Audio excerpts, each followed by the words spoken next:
প্রাতরাশে আলোচনায় সিদ্দারামাইয়া শিবকুমার। কংগ্রেস হাইকমান্ডের নির্দেশে সমন্বয় বৈঠক। ডিকে শিবকুমারকে আমন্ত্রণ সিদ্দারামাইয়ের। মুখোমুখি কর্ণাটকের মুখ্যমন্ত্রী এবং উপমুখ্যমন্ত্রী। কর্ণাটক কংগ্রেসের অন্দরে ক্ষমতার দ্বন্দ্ব, মুখ্যমন্ত্রী কুর্সি নিয়ে টানাপোড়েন দুই নেতার। ডিকে শিবকুমার এবং সিদ্দারামাইয়ের দ্বন্দ্ব মেটাতে আসরে হাইকমান্ড। সরকার গঠনের ২.৫ বছরের মাথায় দ্বন্দ্বের জল্পনা এবং তারপরে প্রাতরাশে সিদ্দারামাইয়া এবং শিবকুমার। এই আলোচনায় কি তাদের দ্বন্দ্ব মিটবে বা কোথাও গিয়ে সুরাহা মিলবে হাইকমান্ডের? এই প্রশ্নই কিন্তু উঠছে। আপনাদের আবারও একবার জানিয়ে রাখবো, প্রাতরাশে মুখোমুখি শিবকুমার এবং সিদ্দারামাইয়া। তাদের যে দ্বন্দ্ব, ক্ষমতা কুর্সি নিয়ে যে দ্বন্দ্ব, সেই দ্বন্দ্ব কি মিটবে? প্রাতরাশে আলোচনায় সিদ্দারামাইয়া এবং শিবকুমার। কংগ্রেস হাইকমান্ডের নির্দেশে এই সমন্বয় বৈঠক এবং এই বৈঠকে কি তাদের যে দ্বন্দ্ব সেটা কি মিটবে, যে জটিলতা সেটা কি মিটবে, এই প্রশ্নই কিন্তু উঠছে।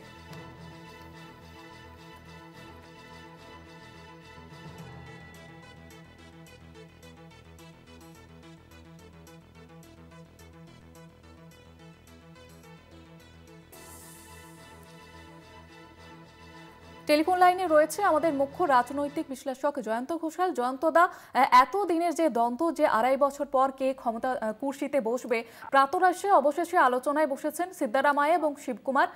এই বৈঠকের মাধ্যমে কি এই জট কাটবে?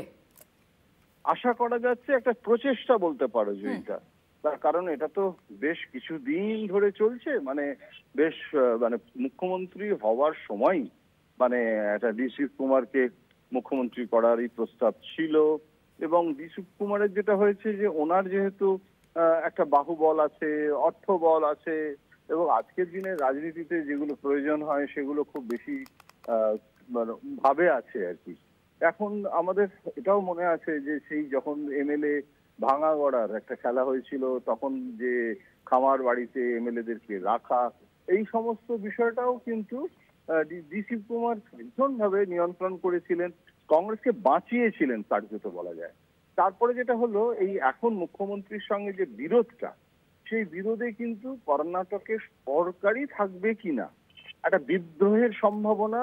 এবং যেটা হচ্ছে যে এমএলএরা যদি এখন একটা মেজরিটি অফ দ্য এমএলএ, অর্থাৎ সংখ্যাগরিষ্ঠ বিধায়ক যদি এখন শিবকুমারের পাশে এসে দাঁড়ায় এবং একটা বিরাট ভাবে একটা পতনের সম্ভাবনা দেখা দেয়, তাহলে সেখানে একটা মিটমাটের একটা চেষ্টা একটা করতেই হবে।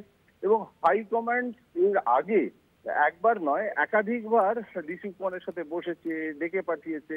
এখন এমন একটা প্রস্তাব আছে যে মুখ্যমন্ত্রী বদলেরও কথা হয়েছিল। এখন যেটা হচ্ছে যে মুখ্যমন্ত্রীকে বদল করা একটা প্যান্ডোরাস বক্স ওপেন করা। তার তুমি বিক্ষুব্ধদের হাতে তুমি করে দিলে না, সমর্পণ করলে, সেটাও কংগ্রেসের কেন্দ্রীয় নেতৃত্বের জন্য ভালো নয়।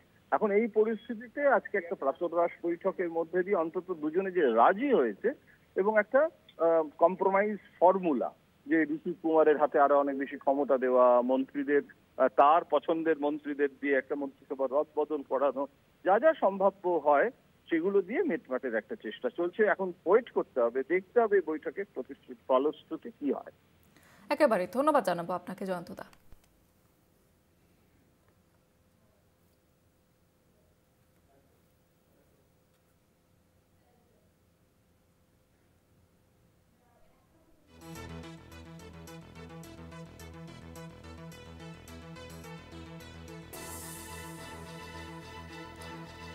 প্রাতরাশে আলোচনায় সিদ্দারামাইয়া এবং ডিকে শিবকুমার। কংগ্রেস হাইকমান্ডের নির্দেশে এই সমন্বয় বৈঠক।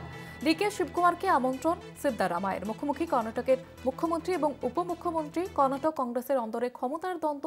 ২.৫ বছর পর মুখ্যমন্ত্রী কুর্সিতে কে বসবেন সেই নিয়ে টানাপোড়েন চলছে দুই নেতার মধ্যে এবং অবশেষে আলোচনায় কি সেই দ্বন্দ্ব মিটবে, এই প্রশ্নই কিন্তু উঠছে। এবং এই বৈঠকের পরে ঠিক কি সিদ্ধান্ত নেওয়া হয় এবং কংগ্রেস হাইকমান্ডের তরফ থেকেও ঠিক কি সিদ্ধান্ত নেওয়া হয়, সেই দিকেই নজর রয়েছে সকলের। দিকে সিদ্দারামাইয়ের দ্বন্দ্ব মেটাতে আসরে হাইকমান্ড। সরকার গঠনের ২.৫ বছরের মাথায় দ্বন্দ্বের জল্পনা।